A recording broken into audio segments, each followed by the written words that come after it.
सर्दी का मौसम और साथ में तेज ठंडी हवाएं। गांव के लोग अपने मजबूरी के कारण रात होने पर भी काम कर रहे थे, क्योंकि उनका सेठ उन्हें घर जाने की छुट्टियां नहीं दे रहा था। इधर सभी लोग अपने अपने घर के बाहर थोड़े से बचे कुचे लकड़ियों में आग जला के हाथ सेक रहे थे और उन्हें अब आने वाले समय की चिंता सता रही थी। एक दिन रंभा अपने पति नंदलाल से कहती, क्यों नहीं आप सेठ को मना करते? आप उनसे बोल दो, इतनी तेज हवा और सर्दियों में आप रात में काम कैसे करेंगे? सेठ बाहर खड़ा हुआ था। खड़ूस सेठ होने के कारण सभी गांव वाले परेशान हो चुके थे। उन गांव वालों को काम देने वाला सेठ उनसे कोई भी मौसम हो ज़्यादा समय तक काम लिया करता था।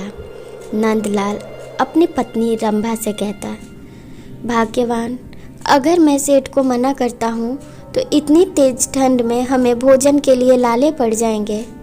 उसकी पत्नी उदास और हताश होकर कहती, ठीक है जाओ, वो खड़ूस तो घर के बाहर खड़ा है, ना जाने उसका शरीर लोहे का है, उसे ठंड क्यों नहीं लगती। उदास मन से अपने पति को खेत में भेज देती। सुबह होते ही नंदलाल कहता, सेठ जी, पूरी रात मैंने खेत में काम किए, अब मुझे बहुत ठंड लग रही है, मेरे हाथ पैर काम नहीं कर रहे हैं, मेरी पत्नी और बच्ची घर पे इंतज़ार कर रही होगी, जाने दे मुझे। सेठ कहता, अच्छा तो क्या मैंने तुझे इस काम के लिए रखा था कि तू मुझसे बहस करेगा? सेठ की ऐसी बात सुन नंदलाल उदास रहता। उसे बस ये डर सता रहा था कि उसका पैसा न फंसे। इधर फिर रात हो जाती। उसकी पत्नी और बच्ची तेज हवा देखकर घबरा जाती। तेज हवा के साथ ठंडी ठंडी बारिश की बूंदें उनके घर में आने लगी थी। क्योंकि उनके पास ज़्यादा साधन नहीं था, पत्नी और बच्ची इंतज़ार कर रहे थे। बाहर में तेज हवा के साथ छोटे छोटे बारिश के बूंदे के साथ बर्फ़बारी शुरू हो जाती, क्योंकि वो गांव पहाड़ के पास बसा हुआ था, जिससे कि लोग एकदम घर से बाहर निकलने में घबराने लगे। उस बर्फ़बारी ने सभी को डरा के रख दिया था। घर पे रामू की परेशान बूढ़ी माँ फ़ोन लगातार लगाए जा रही थी, लेकिन खड़ूस सेठ होने के कारण उन लोगों को आने का घर समय नहीं मिलता। जैसे तैसे करके रामू जंगल से छोटी सी लकड़ियाँ लेके घर वापस आता। अपनी माँ को कहता, माँ, मुझे सेठ ने पैसे नहीं दिए क्योंकि मैं आज आधे काम पर ही घर लौट आया और मुझे जंगल में ज़्यादा ठंड होने के कारण लकड़ियों को इकट्ठा करने में परेशानी हो रही थी, इसलिए मैंने थोड़ी बहुत लकड़ियाँ वहाँ से उठा ली है। उसकी माँ आंखों में आंसू लेते और कुछ सोच रही थी। तभी इधर सेठ की पत्नी, जो कि बहुत ही दरिया दिल थी, अपने पति को डांट फटकार लगाते हुए कहती, आप कम से कम उन गरीबों का हिसाब किताब कर दिया करो।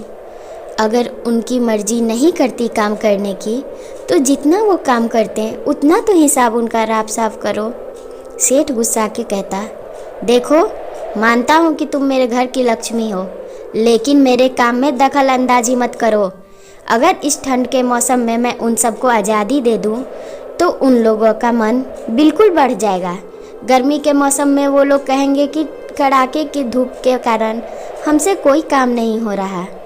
उसकी पत्नी कहती, हाँ, मुझे पता है कि आप सेठ हो, उनके शक्ति दिखाओ, लेकिन काम पर सख्ती दिखाओ। इतना ज़्यादा शक्ति दिखाओगे और उनके मेहनत की कमाई भी उन्हें नहीं दोगे तो फिर हम लोग आगे बढ़ नहीं पाएंगे। हम सबको एक ना एक दिन मर ही जाना है, तो आप उनकी मदद करो। इधर सेठानी जी अपने बगीचे में थीं।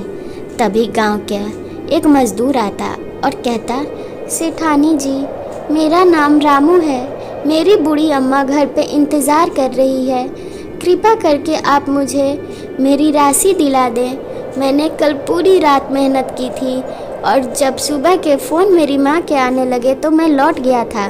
सेठानी उसे कुछ धन देती और योजना बताती। रामू वो धन और योजना सोचते हुए घर की ओर जा रहा था। फिर से तेज हवाएं शुरू हो चुकी थी।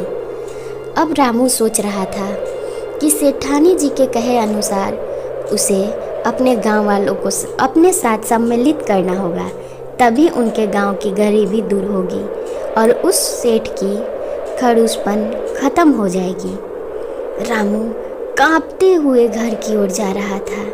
घर इतना दूर था कि उसे जाते जाते सुबह हो जाती है। सुबह में थोड़ी सी धूप की रोशनी आती, लेकिन तेज हवा अपना काम जारी रखते हैं। गांव वाले इंतज़ार कर रहे थे क्योंकि रामू की माँ परेशान थी। रामू कुछ धन लेके सेठ के यहाँ से लौटा था। गांव वाले उससे पूछते, तभी रामू कहता, मुझे एक बहुत ही अच्छा योजना मिला है जो कि मुझे सेठानी जी ने बताई है। वो सारे गांव वालों को उस योजना के बारे में बताता। सब लोग खुश हो जाते। इधर रामू की पत्नी और माँ आपस में ये बातें कर रहे थे कि कहीं रामू की इस योजना के बारे में सेठ को पता चला तो हमारे बच्चे का ना जाने क्या होगा। लेकिन मैं उसके साथ हूँ, सेठानी जी बिल्कुल सही कह रही हैं। एक बार सेठ को तो पता लगना ही चाहिए कि परिवार को खोने का गम क्या होता है, तब उसे समझ में आएगा। अपने योजना के अनुसार सेठानी उस रात बेहोश हो जाती।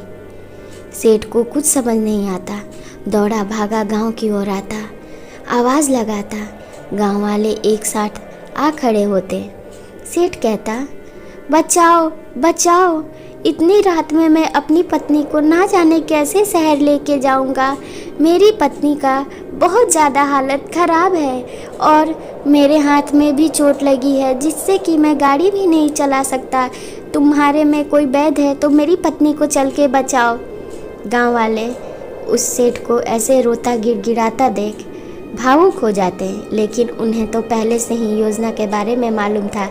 वो सेठ के साथ झटपट उनके घर की ओर जाने को तैयार हो जाते। सेठ सभी गांव वालों को लेकर भागते हुए अपने घर की ओर जाता। वो बहुत परेशान था क्योंकि उसके घर में ना बच्चे थे ना माता पिता। अपनी पत्नी का खोने का गम उसे सताने लगा। इधर गांव वाले आते और सेठानी जी नाटक करके सोई रहती। गांव वाले दिल से सेठानी जी को बधाई देते। सेठ कुछ जंगल से पत्ते तोड़ने गया था क्योंकि वैद्य जी ने उसे कोई पत्ता लाने के लिए बोला था। सेठ की गैर मौजूदगी में सभी गांव वाले सेठानी जी से अलविदा लेते हैं और कहते हैं, आपका बहुत बहुत धन्यवाद जो आप इस नाटक में हमारे साथ हैं। सेठ की आंखें खुल जाती। वो कहता, देखो भाग्यवान, तुम्हारा जरा सा हालत ख़राब हुआ तो मेरी तो जान निकल गई कि मैं इतने पैसे कमा के क्या करूँगा जब घर में कोई ना रहे, और मैं उन गरीबों के साथ इतना अत्याचार करता हूँ। अब मैं कभी अत्याचार नहीं करूँगा। और ऐसे करके उन गाँव वालों को अब आज़ादी मिली।